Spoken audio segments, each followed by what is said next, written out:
নমস্কার, আমি doctor DM মাঝি ওরফে সুব্রত মাঝি, বিএইচএমএস ক্যাল, জেনারেল ফিজিশিয়ান, হোমিওপ্যাথিক বিশেষজ্ঞ।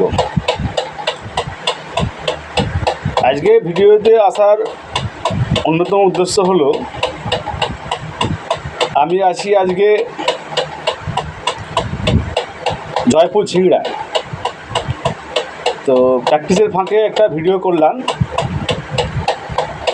সমস্ত আমার মা ও বোনদের উদ্দেশ্যে এবং আমার শুভাকাঙ্ক্ষী বন্ধু, হিতাকাঙ্ক্ষী বন্ধু, আমার বয়োজ্যেষ্ঠ গুরুজনদের নমস্কার ও প্রণাম, আর ছোটো ছোটো ভাইদের স্নেহের ভালোবাসা, আমার সমবয়সী ও বন্ধুদের অন্তরে অন্তঃস্থল থেকে অভিনন্দন। আজকে ভিডিও করছি এই কারণে, ঝিংড়া জয়পুরে এই ওষুধ দোকানে প্র্যাকটিস করতে করতে একটা অভিজ্ঞতা সঞ্চয় হলো। সেই সঞ্চয়টা না শেয়ার করলে নয়, তাই আমি ভিডিওটা করলাম। আপনারা দেখেছেন যে হোমিওপ্যাথি আস্তে আস্তে গ্রাম বাংলায় ব্যাপক পরিমাণে প্রভাব ফেলছে। এই হোমিওপ্যাথি মেডিসিন আস্তে আস্তে মানুষ অ্যালোপ্যাথি থেকে বিমুখ হয়ে যাচ্ছে, মুখ ফিরিয়ে নিচ্ছে। কেননা অ্যালোপ্যাথিতে প্রচুর পরিমাণে সাইড এফেক্ট আছে, যা অ্যালোপ্যাথি মেডিসিন একটু উল্টোপাল্টা হয়ে গেলে অনেকেই প্যারালাইসিস বা বুকের যন্ত্রণা, মাথার যন্ত্রণা, চোখের প্রবলেম, হাতের সমস্যা দেখা দিচ্ছে। তো এই কারণে আমার অল ফ্রেন্ডসদের উদ্দেশ্যে বলছি যে হোমিওপ্যাথি কোনো সাইড এফেক্ট নেই, কোনো পার্শ্ব প্রতিক্রিয়া নেই। গ্রাম বাংলায় ব্যাপক পরিমাণে সাড়া পড়ছে। কলকাতা শহরে তো ব্যাপক পরিমাণে হোমিওপ্যাথির একটা প্রভাব আছে। মানুষ আস্তে আস্তে হোমিওপ্যাথির দিকে এগিয়ে আসছে এবং কম খরচের মধ্যে দিয়ে হোমিওপ্যাথি ট্রিটমেন্টটা লং ট্রিটমেন্টের মধ্যে দিয়ে তার চিকিৎসা করা সম্ভব হচ্ছে। এবং সবথেকে বড়ো কথা হচ্ছে, অ্যাকিউট ডিজিজের পাশাপাশি ক্রনিক ডিজিজের কোনো কথা হবে না। ক্রনিক ডিজিজের লং ট্রিটমেন্ট হলেও কিন্তু তার চিকিৎসাটা খুব ভালো হয় এবং কোনো সাইড এফেক্ট থাকে না এবং সমস্ত দিক দিয়ে ওয়েল অ্যান্ড গুড থাকে। তো আমি এই কারণে ভিডিওটা করলাম, ঝিংড়া জয়পুরে এই ওষুধ দোকানের প্র্যাকটিসের ফাঁকে পলাশপুর থেকে একজন ভদ্রলোক আসছিলেন। তিনি এমনই অ্যালোপ্যাথি ওষুধ খেয়ে গোটা গায়ে র্যাশ বের করে ফেলেছেন। কী তার সমস্যা ছিল?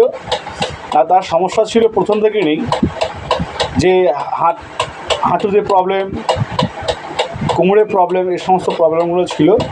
তো অ্যালোপ্যাথিতে প্রচুর পরিমাণে ওষুধ খেয়ে তার সাইড এফেক্ট বেরিয়ে গিয়ে গোটা চামড়ায় র্যাশ বেরিয়ে গেছে এবং ফেটে গেছে। তো ফেটে যাওয়ার ফলে কী হয়েছে, প্রচুর পয়সাও নষ্ট হয়েছে এবং বাড়ির লোক খুব পেশেন্টের প্রতি ফেরা হয়ে গেছে। তো আমার এই ফেসবুক দেখে ভদ্রলোক আসছেন যে, দেখো আপনি যে ফেসবুক করছেন, এই ফেসবুক ভালোই হাইলাইট হচ্ছে, আমাদের ফোনেতে আপনার প্রোগ্রাম ঢুকেছিল, তো দেখে আসছি। তাই কাজেই এই ধরনের রেসপন্স যখনই আমি পাচ্ছি, তখনই আমি ভিডিও একটা পেশেন্টের মতামত নিয়ে এবং জনগণের মতামত নিয়ে আমি ভিডিওটা করছি যে, বন্ধু আপনারা অ্যালোপ্যাথিকে ছাড়ুন, হোমিওপ্যাথিতে আসুন। হোমিওপ্যাথি এমন একটা মেডিসিন, যে মেডিসিন টোটালটাই হচ্ছে সায়েন্স সিমটম এবং কেস হিস্ট্রির মধ্যে দিয়ে তার মেডিসিন সিলেক্ট করতে হয়। বারবার বলছি, এর আগেও ভিডিওতে বলেছি, treat the patient not the disease, treat the patient not the disease. বারবার বলছি, treat the patient not the disease, এটা হোমিওপ্যাথি ক্ষেত্রে প্রযোজ্য। আর treat the disease not the patient, এটা হচ্ছে অ্যালোপ্যাথি ক্ষেত্রে প্রযোজ্য। বারবার এই কথা আমি প্রত্যেক ভিডিওতে বলেছি। এই থিওরিটাই আপনারা বারবার মন দিয়ে এটাকে কী মানে হচ্ছে বা কী বলতে চাইছেন ডাক্তারবাবু, এটাকে আপনারা অ্যানালাইসিস করুন, বিশ্লেষণ করুন। আপনারা হোমিওপ্যাথিতে আসুন, আমার কাছে যে আসতে হবে তার কোনো মানে নেই, যে কোনো বিএইচএমএস ডক্টরের কাছে গেলেই হবে, যেন তিনি হচ্ছে অভিজ্ঞ এবং হচ্ছে মহেশ ভট্টাচার্য কলেজে হোক বা যে কোনো কলেজে মানে ওনার অন্তত পাস করা হওয়া চাই। এই সমস্ত ডাক্তারবাবুর সঙ্গে আপনারা কনসাল্ট করুন এবং গ্রাম বাংলা আনাচে কানাচে এবং অ্যালোপ্যাথির পাশাপাশি হোমিওপ্যাথির কিছু কিছু ডক্টর প্র্যাকটিসে নেমে পড়েছে বই টই পড়ে। তো সে সমস্ত চিকিৎসকদের কাছে আমি যেতে বারণ করব না। তো আপনারা বিচার বুদ্ধি, আপনারা বুদ্ধিসম্পন্ন মানুষ, বিচক্ষণ মানুষ, তো সেই বুদ্ধিকে বিচক্ষণকে কাজে লাগিয়ে আপনারা কোন ডাক্তারবাবুর কাছে যাবেন সেটা আপনারা ঠিক করবেন। তো অতএব আমি এই অগ্রিম প্রত্যেক আমার মা ও বোনেদের আবার আমি বলছি শুভ শারদীয়া প্রীতীয় শুভেচ্ছা, অভিনন্দন, ভালোবাসা জানাই। এই বলে আমি আমার এখানে ভিডিওটা শেষ করছি।